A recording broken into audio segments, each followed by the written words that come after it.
and it's a great honor and pleasure to address this huge gathering here. On this auspicious occasion of Janma Jayanti of our great leader, Shraddha Atal Bihari Vajpayee ji, and I would like to extend my Abhinandan to him that today we are celebrating a good governance day also on his birthday.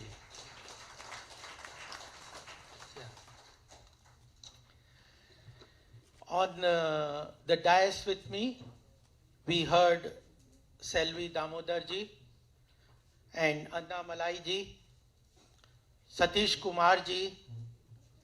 On my dais along with me was Lakshmi ji, President, District President, Sundar Raman ji, who has invited and organized this program, coordinated this program,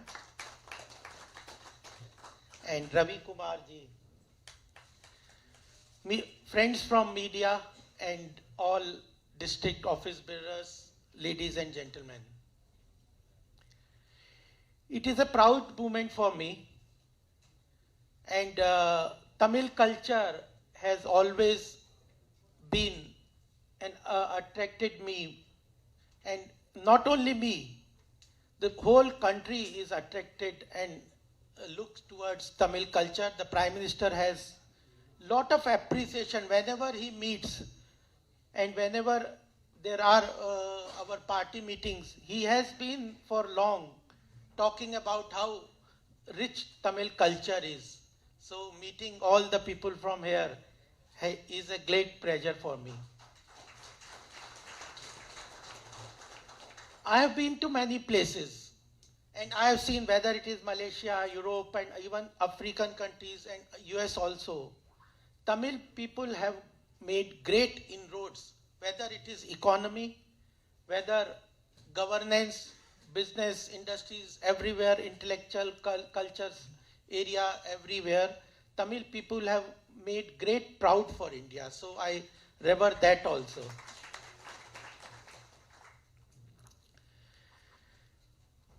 And because today Anna Malai ji called me the state president, he is not only liked and inspires people from Tamil Nadu, but he is inspiring people, young people across the country. I have great appreciation for the way he works. I have been meeting with him. So we are all lucky to have such inspiring leader in Bharatiya Janata Party. In the last National Executive meeting, we heard when he talked about the Tamil Kashi Sangam, the Prime Minister specifically said that a great movement has started from Tamil Nadu after almost 5,000 years. The revival of Tamil Kashi Sangam, then Tamil Saurashtra Sangam. And he spoke extensively on what was the concept, how that revival of that cultural ties that Kashi and Tamil had, and the way we are taking forward under the leadership and guidance of Prime Minister Modi, that also inspires me all. Today the topic has been given to me about on the day of good governance, India at 2030, challenges and way forward. This is very important. And when I'm talking about good governance, when we came to power in the center in 2014, on the first occasion, the Prime Minister talked about that Swachh Bharat mission. And many people said that from the rampant of Red Fort, a Prime Minister in his first lecture is talking about Swachh Bharat, building toilets in remote areas. And then he gave a figure that we will create defecation-free villages everywhere. We will build toilet in every house. And that was the movement which was supported by the people later on. And after that, what he said was, he talked whenever there was any scheme of the government, whenever there was any announcement from the central government, he always used to talk about the numbers. If the Prime Minister said that we will open Jan Dhan account, bank account for the financial inclusion of the people, He initially gave a figure of 7.5 crore, but finally what we have is more than 50,000 crore, 50 crores bank account in the country. There, on the Ujjwala Yojana, everywhere he has given a figure, and the government has managed to cross that figure, create an ecosystem where there is a corruption-free, leakages-free delivery of the government schemes, delivery of the government schemes to the people, to the targeted people. And we also remember in the past how the governance models were working. The Prime Minister, once a Prime Minister of the country said that if the government announces and gives announces a benefit for the people, only 15 paisa out of 1 rupee reaches to the common man. And the President in his opening address in the Parliament said that in the last 9-10 years of our governance at the center under Modi ji, 29 lakh crores were delivered through the government schemes and without any leakages. Not even 1% of any amount was leaked or lost in the corruption. Every penny reached to the common man. And why? Because in the first 5 years of our governance, what the Prime Minister did, he created an ecosystem of welfare delivery mechanism. He said that India is now becoming a people of aspirational India. People of India are aspiring to become economically strong, come to the global arena, and they are, and whenever we were talking in the party platforms, etc., at times when he used to talk about some numbers or do this, we were also very apprehensive that if those numbers are created or said in the public platforms, and if we are not able to achieve that, it will be very difficult. But he had always been that the good governance, from where good governance comes? Good governance comes from delivery of government schemes to the people, coming out with a vision where we want to take India in the coming future, and how we will create a roadmap, build an ecosystem of delivery mechanism, and that way he had been giving about a good governance model.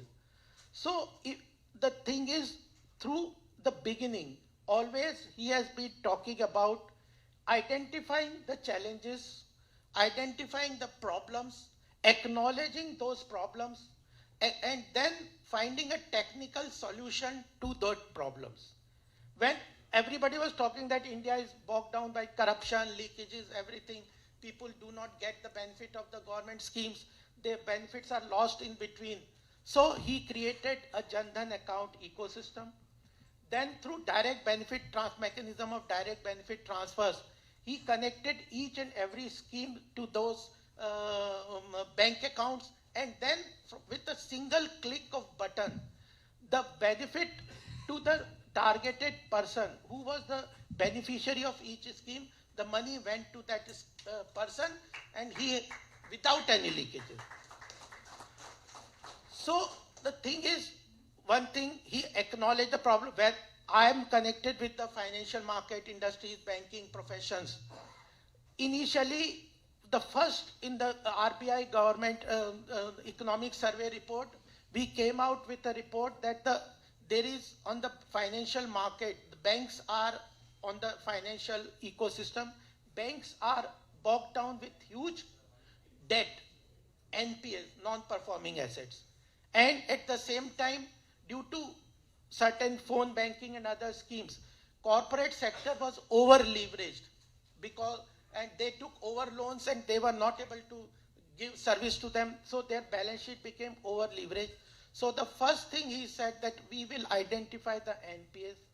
Then the government came out with insolvency bankruptcy code. The third thing was that, as I said about the social welfare thing, I'm talking about how the economy was revived. So then he came out after IBC. he came out with strengthening of the bank. 72,000 crores were infused in the banking sector to capitalize them so that they can continue their support of the economy. So the issue was come acknowledge the problem, find a technological solution to that problem. Then there are various stakeholders in every schemes or any issue. If in the banking sector there is banks, industrialists, there are financial institutions, regulator, RBI is there.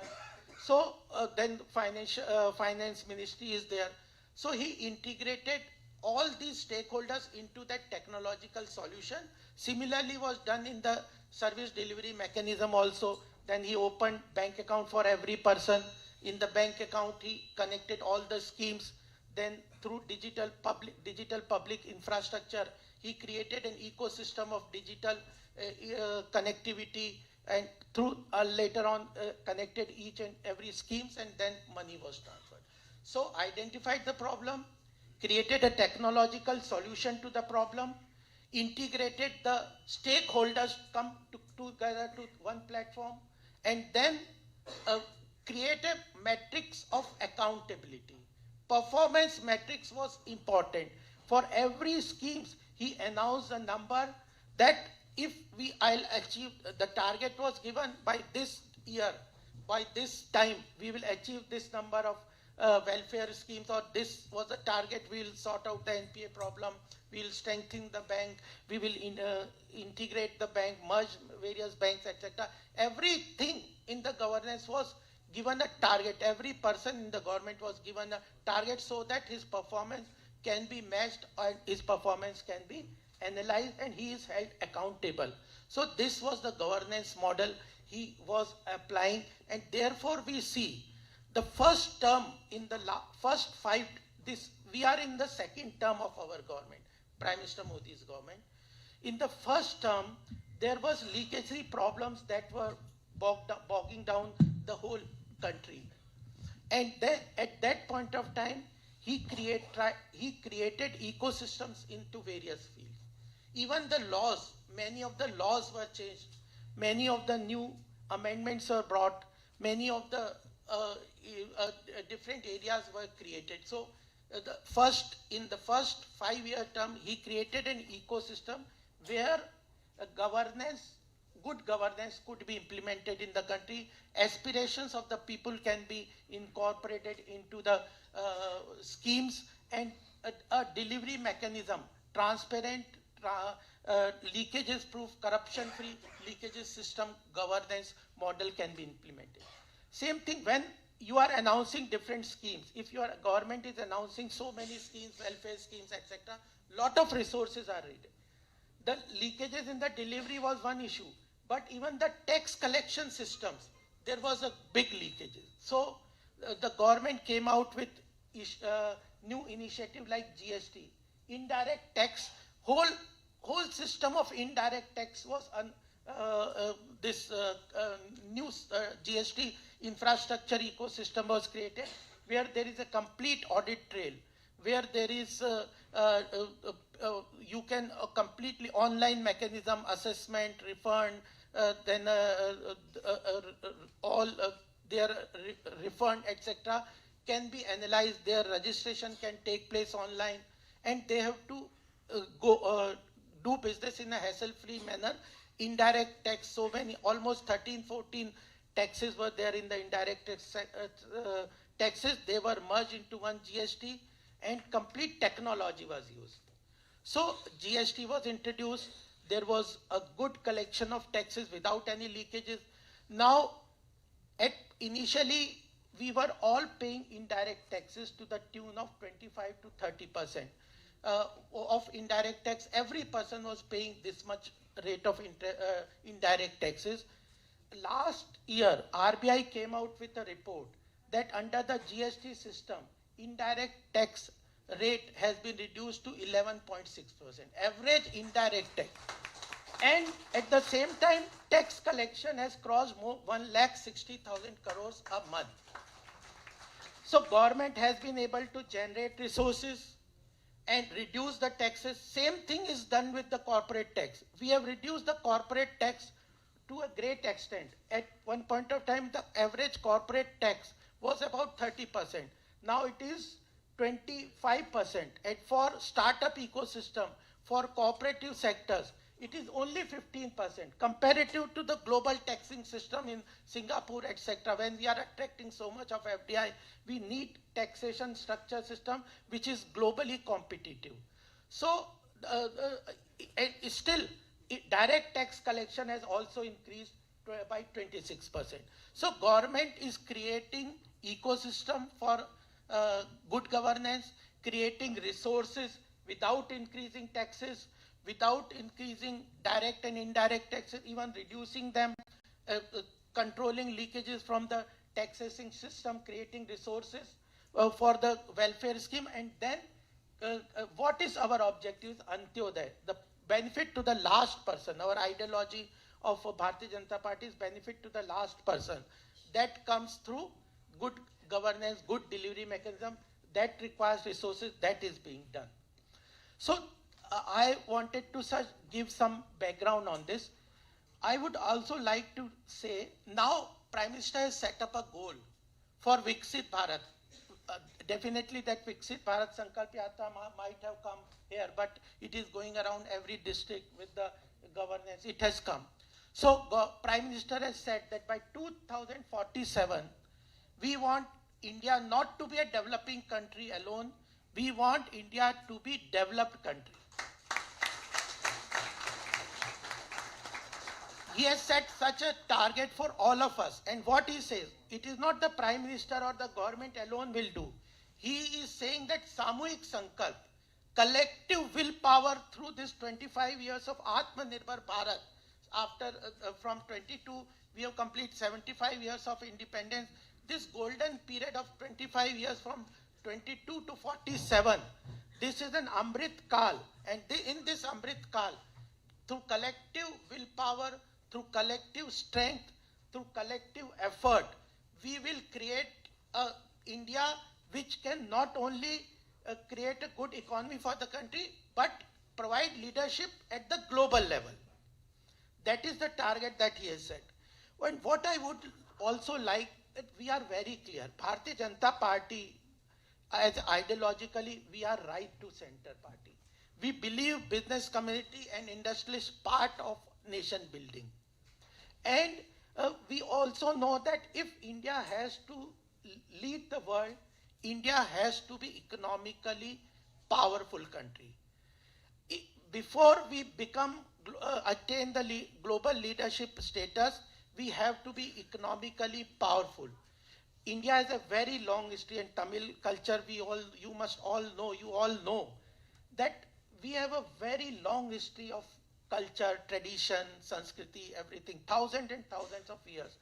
Earlier, in when the Britishers came in some around 1,000 years, India was enslaved.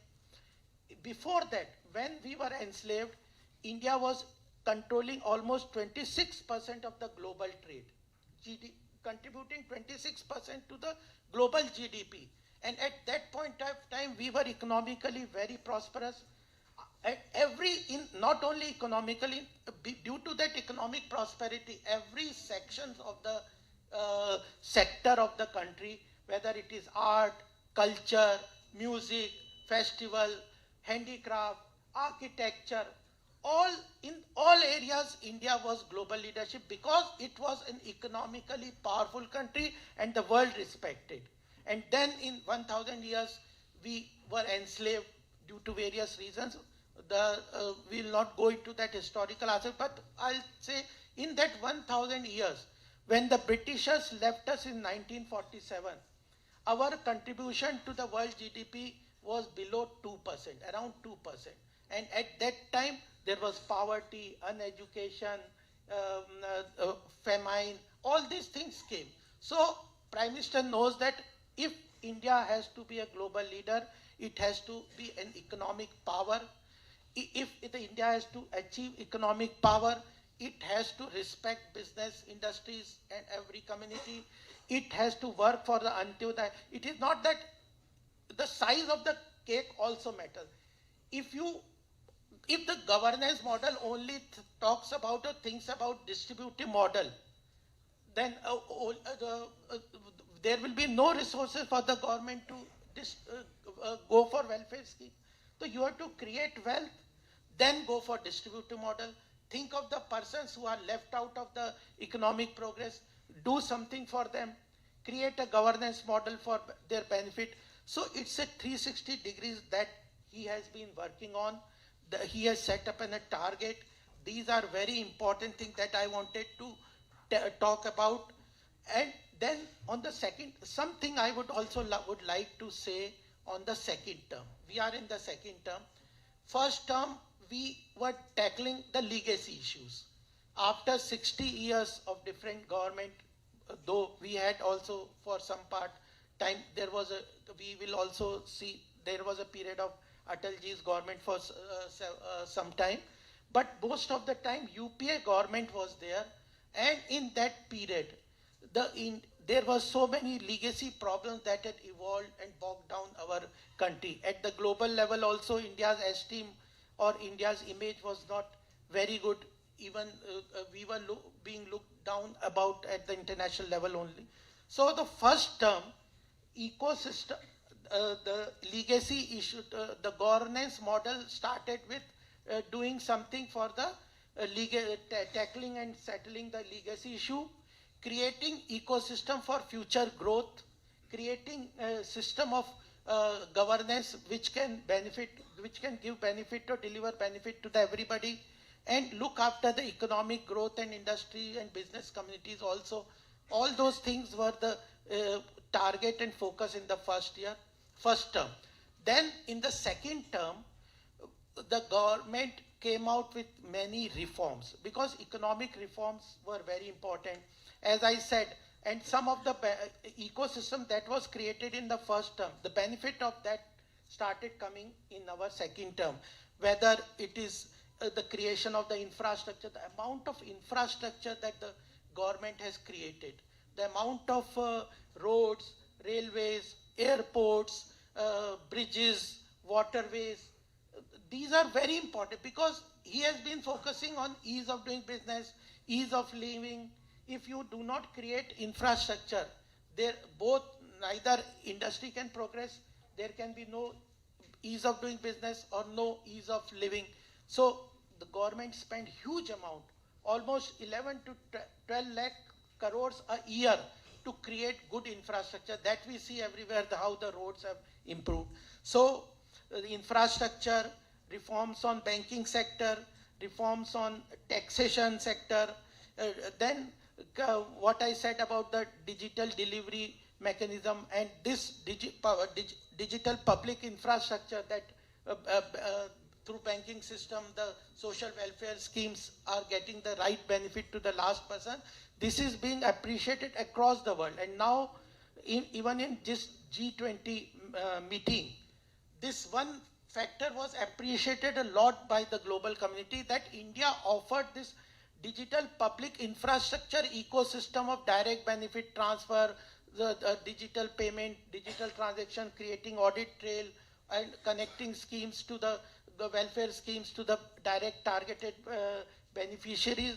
This digital public infrastructure has received a big resonance in G20. One of the major appreciation across by the people of the world was this digital public infrastructure mechanism, which the World Bank said that through this digital public infrastructure governance model that the Modi ji government has created, the welfare or the upliftment of poor sections of the society, which could have taken 47 years, has been squeezed into 6 years.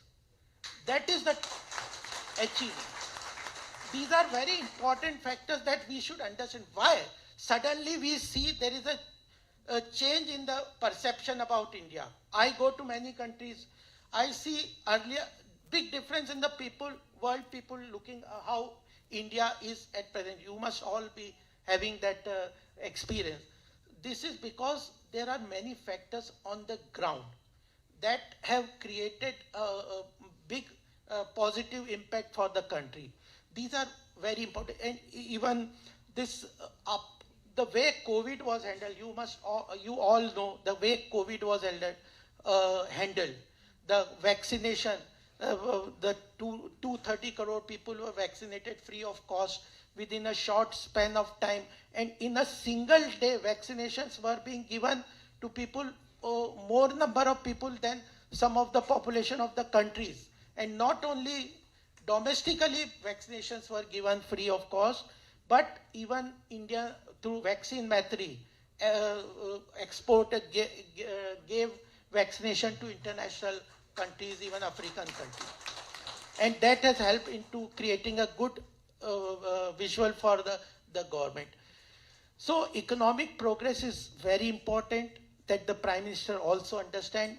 And the positive sentiment, I think what we are getting at present from the global community is because the world now understands and appreciates that in the coming 2-3 decades, the economic activity is going to shift towards India. And this shifting of economic activity towards India, and they want to participate in this economic activity. Therefore, they are putting up a lot of money. FDI, we have the foreign exchange. We are attracting the largest FDI in the world for 3-4 years consecutively. Our foreign exchange reserves have crossed $600 billion.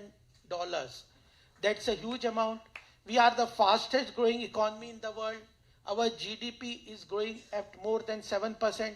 All World Bank, IMF, even World Economic Forum, Morgan Stanley, all these agencies which invest a huge amount, which on their reports, a lot of amount come to any countries, they have clearly appreciated the India's economic growth model.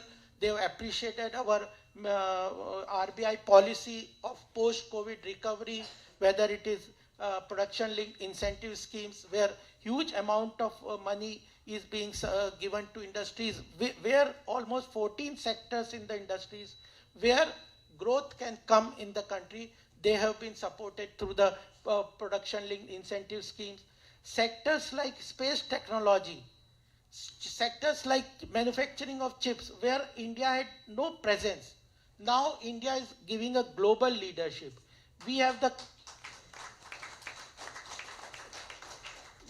capacity to launch in a single day more than 100 satellites at a very low cost. And even global countries are using our facility in the space technology. More than 100 startups have come alone in the space technology. Defense, if I talk about defense, 90% of our defense procurement requirement was being imported globally. Last year, 68% of our defense requirement was procured domestically. Space technology. When in the COVID, only Taiwan was making chip technology, and it was because of the restrictions in the global trade. The chip technology was creating a big challenge for hindering our IT and hardware and even automobile sector. Government announced 90,000 crores of investment only in developing chip technology, and now there are several centers which are coming for manufacturing of the chip technology. So sector after sector, automobile, pharmaceutical, our pharmaceutical sector is now leading vaccination. 80% of the global vaccination capacity is in India. Vaccine manufacturing sector. So what I wanted to tell is that whether it is Atmanirbhar Bharat package, whether it is post-COVID way the government has been working on, and even the post-COVID recovery mechanism that the government adopted, there are 3 major economies in the world which catalyze the growth for the world economy. It is US, Europe or China. All the 3 economies of post-COVID have been facing strong challenges. US is facing inflation which is after 40 years. that level of inflation US is facing. Europe is under recession. China is completely down. And India alone is the outlier at the global level. And because it is not automatic, it is not because government has, it is because the government has focused, created a system. The Atmanirbhar package, if you look into how the Atmanirbhar package was delivered or designed, it was in a staggered manner. It did not create complete liquidity, so that the way RBI handled that post-COVID liquidity, squeezing of the liquidity, the way supporting of various industries, etc. It's very important and it is being appreciated globally. So this also I wanted to mention about this. And some more points that I would like to say is that in this current time, Prime Minister, we are working on a governance model which I call as a push model.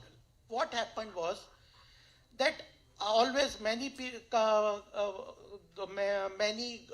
say that many of the schemes were announced by the earlier government also. You have also announced various schemes. But the penetration of the government scheme in earlier times was around, for 60 years, was 30 to 35%. In this last 9-10 years, the penetration of welfare schemes of the government has crossed 60 to 70%, and in some states where there is a double engine sarkar, the penetration of government scheme has crossed 100%. Gujarat, somewhere in Madhya Pradesh, some of the schemes, all these schemes have crossed 100%. What the government has made the difference is, the government is working on a push model. What earlier the government used to do, the government will announce some scheme, then the officers, etc., administrative setup will sit in their office. Those who are actual beneficiaries or eligible for those benefits, they don't have any awareness about what is the scheme, how, what are the schemes, how the eligibility will be decided. They will not know about them. Even if they know about them, they don't know how to fill the forms, documentation, etc., where to submit, then run around various departments to get the benefit. These were the problems. What I call is a pull model. The government is sitting in their offices, administrative offices. They have announced schemes, and those who are actual beneficiary or those who are eligible, they themselves have to run around and get the benefit of it. What the first thing Prime Minister said was that we will go on work on a push model. That he identified 115 aspirational districts which were backward district, and he said collector and district magistrate, they were made responsible that you have to identify eligible beneficiaries in your district, collector and DM, and then connect them to those schemes. And this was the way he was pushing the schemes to the 7 major welfare schemes were identified, and in this 115 aspirational district, the collector and DVM were made responsible to identify the eligible beneficiaries, connect that beneficiary to his scheme, and that ensure that the benefit goes to his account. So that was the push model. And now in last budget, the government has gone deeper into that exercise and said that out of that 115 aspirational district, our government has identified 500 aspirational blocks inside those. And we are talking about 100% saturation before 2024. If Har Ghar Jal scheme, in 2000, when it was announced in 2019, only 2.5 crore people had tap connection into their houses. In this 4 or 5 years, almost 7 to 8 crore people have got additional connection, water connection.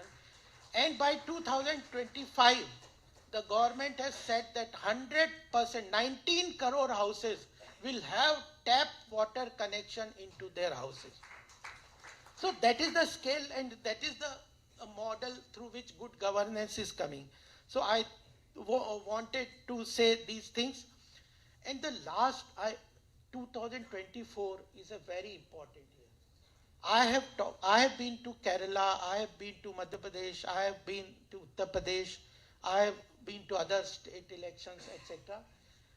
Wherever there is a government which aligns with the center, which helps in the government to implement.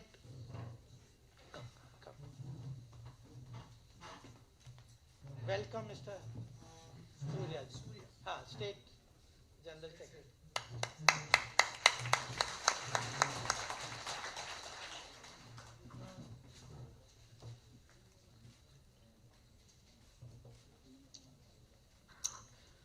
So, the push model is an important factor that is creating a good governance model. Therefore, after what is happening is some people are trying. 2024 election is also very important. Some people are saying that Indian economy is in autopilot mode. Whether anything is done or not, it will automatically, Indian economy is in such a situation that Indian economy will grow. It is not like that. Unless we have a strong nationalist government at the center, leadership which is decisive, which has a vision, which has put a lot of effort onto the implementation of the schemes, and which is takes care of national interest at every level. I'll give you 2-3 examples at the international level why it is important to keep track of the national interest in global arena is when we are importing lot of oil, almost 80% of our requirement of oil energy is being imported. We are short of oil. And 70% of our foreign exchange of import goes through purchase of oil. And at point of time, US said that they sanctioned that nobody can purchase oil, etc. from Iran. Our government, Prime Minister Modi ji said nothing doing. If it is in our national interest, we have to purchase oil from Iran, we will continue importing from Iran. If US has a financial power, they said that we will not let, due to sanction, we will not let settle interbank transactions settle to dollars. They stopped that settlement. What India said, that our Prime Minister said that we will go for rupee trade, bilateral rupee trade. And at present, we are doing rupee trade with 12 countries. And in the settlement system also, there was a monopoly of US banking system. They had SWIFT software. And if they stop that SWIFT software being used by other banking system, no international transaction can take place. Indian government, our government found out an alternative to SWIFT. They developed their own settlement system. I was on a bank board. That point of time, we developed their own settlement system, which was to counter this sanction system, and we continued import through Iran. Same thing happened with, Russia, Ukraine. It's a recent time. Global players said that we don't need, but Indian government stood with that it is in our national interest. Our foreign policy is now completely aligned to the national interest. We are taking care of our national interest. That's important factor that I want. Similar thing we see the watch of national interest in the India-China conflict. Arunachal Pradesh, there was not a single bridge at Brahmaputra. China claims that Arunachal Pradesh is part of our South China. And they were not allowing any infrastructure to be created over Brahmaputra river. There only 2 bridges were being built, but they were also they were stalled bridge because China was not allowing. In this 8-9 years, we have the longest bridge at Brahmaputra in Asia, and it is not only single bridge, there are 9 bridges over Brahmaputra which connect Assam to Arunachal Pradesh. And there are 16 border roads being built and constructed in Ladakh areas. And the earlier government used to say, no, if we construct infrastructure in the Indian side, Chinese forces will come to India. That was the attitude. So the national interest, welfare, Antyodaya, economic progress, global arena image of the country, all these have contributed to a very large extent, and that strong leadership is very important. The double engine sarkar is very important. I can give several examples where the state governments have aligned with the central government. They have benefited a lot. And there are also several examples of the government like West Bengal.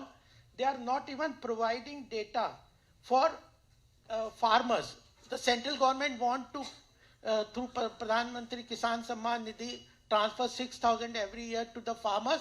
But central government said, you give us the bank account of the farmers, we will transfer it directly. But the Bengal government is saying, no, you give the money to us, we will transfer. So they can have corruption and leakage. So therefore, the scheme is not being penetration in there. So these are the things that I wanted to say. But also, 2030, Indian economy is going to be a very strong. There is no doubt about it.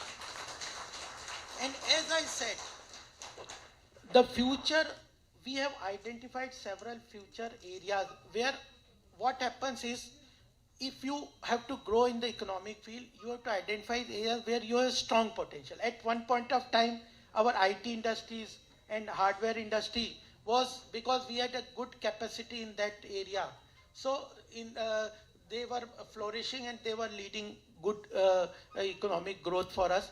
At present, the government has identified several sectors where huge investment, huge capacity is being built, huge support from the government is being given, and these areas will create good economic growth for the country. And two areas very important that I would like to mention is, one is knowledge economy. Huge capacity is being, because a lot of our career, young people who want to start their career, depends upon to identify which areas the government focuses, which areas the government want the growth to come, which areas are being supported by the government. If we align our career to those areas, then our career will also flourish and we can contribute more to the country. So knowledge economy is one area where huge investment and focus from the government is coming for the future. In that knowledge economy, there is artificial intelligence, blockchain technology, green hydrogen energy, then this digital infrastructure, app development, all these areas where knowledge base is very strong. India has good potential in these areas. Their growth will come. And the second area where the government want to focus in the identified as future area, new area for growth, is cultural economy. That's very important for Tamil Nadu also, because as I said in my start, that India has a good potential in art, culture, music, dance, festival, architecture, handicrafts, etc. The Prime Minister identified this G20 opportunity, and what he did was, he identified that we will have G20 meeting in at least 60 cities. And earlier, the maximum number of cities the G20 was held in China was 12 cities. Prime Minister said that we will hold G20 meeting in at least 60 cities. Every state will have at least one, and some states 2 places where they can hold G20. And almost 1 lakh influencers across the globe had to come to India, and he made sure that at these 60 centers, our cultural potential, our culture, all these things, art, culture, music, dance, food, festival, etc., are showcased to them, those people. They will become ambassador to that country, and then tourism and all these sectors will develop, and it will create a big potential for India's growth in the future. So cultural economy is another area. Aerospace, defense, startup, fintech, renewable energy, in the manufacturing sector, toys, this mobile sectors, all these things are very important. There, the lot of government investment and focus is coming huge efforts is being done by the government so that these sectors propel the India's economy. And the last point that I would like to mention is about the challenges that we have. And the challenges are important that the government has also identified. Macroeconomic parameters, fiscal consolidation is, fiscal responsibility is one challenge, where states' debt is very important. The responsibility by the state on the fiscal side is very important. So fiscal responsibility is one challenge. Inflation, managing inflation so that inflation does not go out of our head. Creation of employment is another challenge. There the government is focusing on whether to improve through cooperative sector, through self-help groups, women empowerment, or creating clusters of development, one district, one product, all those areas, manufacturing sectors are developed. So here employment generation, macroeconomic parameters, creating good infrastructure for further development, and at the policy level several changes are being done. Whether it is the in new industrial policy, e-commerce policy, all repealing of various laws which are completely redundant, which are very old. Recently, all the criminal laws have been repealed. Earlier, more than 1,500 laws which were creating hassles and harassment for people, they have been done away with. So these challenges are also in our domain, and states, etc., are being benefited. I have a lot of data about what the government is doing for particularly Tamil Nadu and other states. Those schemes definitely, and we will have a press conference in that, I'll do it. But I tell you, but only two figures that I want to tell you is, there is a narration here that Tamil Nadu is contributing a lot to the taxes and not receiving fully from the central government. I'll give you one figure. Tamil Nadu receives 49.2% of its total revenue from center tax. And what it is contributing is against the average state, every state is getting 46.5%. So the center under the tax devolution schemes devolves based on various parameters as per the recommendation of 15 Finance Commission, certain devolution, whether it is in the form of grant, direct benefit, direct schemes or direct fund transfer, etc. So Tamil center is giving 49% of its revenue, receive 49% of the total tax revenue which is due for any state, and average is 40, other states is 46%. And Tamil Nadu contributes 5.6% of the India's total tax revenue. It contributes 5.6% to the national tax revenue, and it receives 6.2% of the total revenue allocated to it. So there also the share of Tamil Nadu has been taken care of. Many other figures are also there that we will deal in the our press conference. But definitely there is a strong vision by the Prime Minister that Tamil Nadu is a center for creating good cultural, economic potential for India. At the global level, whether in the form of diaspora or creating good diplomatic relation at the global level, Tamil people have contributed a lot, and government looks toward them for furthering our global outreach. The global leadership at various, whether it is G20, United Nations Security Council, permanent membership, or participation into RCEP, or participation into other free trade agreement, etc. There is a strong view from the government that we have to integrate our industries in economy to the global levels, everything. So I think there is a good ecosystem that is being created. There is a good reforms agenda that the government under Prime Minister Modi ji is taking care of. the resources are being generated, welfare of the people is being taken care of, governance model is improving, delivery mechanisms is improving, tax collections are improving, and India in this Amrit Kal is poised for a strong, that by 2047 we become a developed nation and we will occupy the position of Vishwaguru. That is the aim of the Prime Minister. And it's after thousands of years that such a situation comes. It is not easy that this kind of ecosystem or this kind of overall sentiment is there, positive sentiment there is there for the country. And we are fortunate that we are all present in this period of time. We will enjoy that status that is going. India is truly potential of achieving, and India is becoming an aspirational country where accountability of the governance by the people is increasing. They want India to